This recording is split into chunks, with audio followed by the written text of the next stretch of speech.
The restaurant was shrouded in a soft, intimate glow, the low murmur of conversation blending seamlessly with the quiet clatter of silverware. I hadn't expected this dinner to be anything more than a quiet goodbye, a necessary end to a story I'd left unfinished for far too long. But sitting across from Mark, my ex, I had no way of knowing how completely this evening would unravel everything I thought was secure. I was mid-sentence when I felt it, that sudden awareness of someone else's presence. So familiar it struck like muscle memory, yet so distant it startled me. I turned, breath catching in my throat. There he was, Daniel, my husband, standing just inside the entrance, frozen, eyes locked on me. His face was unreadable at first, but then the pain surfaced. Tight shoulders, clenched jaw, and before I could say a word, he turned and walked out. Panic hit me like a wave. My heart raced as I fumbled for my purse. Mark looked up, puzzled. "What's going on?" he asked. I barely heard him. "I have to go," I said, standing so abruptly that my chair scraped harshly against the floor. My fingers trembled as I called Daniel. Voicemail. I called again. Nothing. The drive home stretched endlessly, every stoplight dragging out the dread. What made it worse was the truth. I hadn't done anything wrong, at least not in the way Daniel must have thought. But that wouldn't matter to him. Not when he walked in and saw his wife having dinner with the man she used to love. Would I have reacted any differently? When I got home, my stomach dropped. His suitcase was by the door. Daniel stood next to it, his back to me, hand gripping the handle too tightly. He wasn't really leaving. He couldn't be.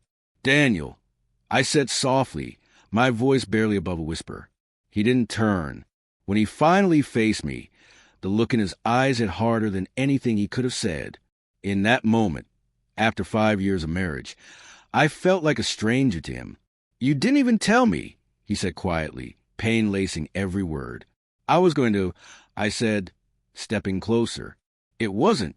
It's not what you think." He laughed, bitter, hollow. I walk in and see with him. What am I supposed to think? I reached for him, but he stepped back like my touch would hurt. The space between us had never felt so wide. I wasn't hiding it. I said quickly, "I just what?" He interrupted, voice sharp. "Needed closure?" Hearing it from him made it sound so cheap, so wrong. It wasn't like that. I don't have feelings for him. I needed to be sure it was over, that there was nothing left. He let out another laugh, this one edged with disbelief. "And you thought dinner was the best way to find that out?" The weight of it all crushed me.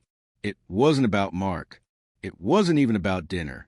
It was about the choice I made, to go without telling Daniel, to do something that, no matter how innocent the first believed it to be, disregarded how it would make him feel. I was wrong, I admitted, voice shaking. I should have told you. I should have been honest. He sighed deeply, brushing a hand through his hair.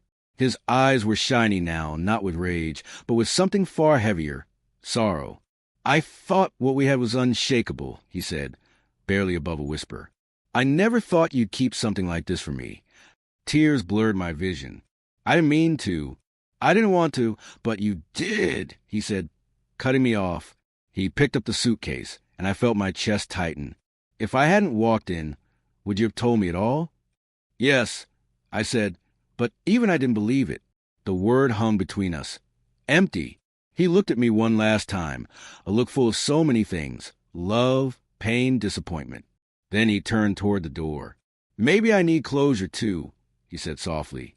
And then he was gone.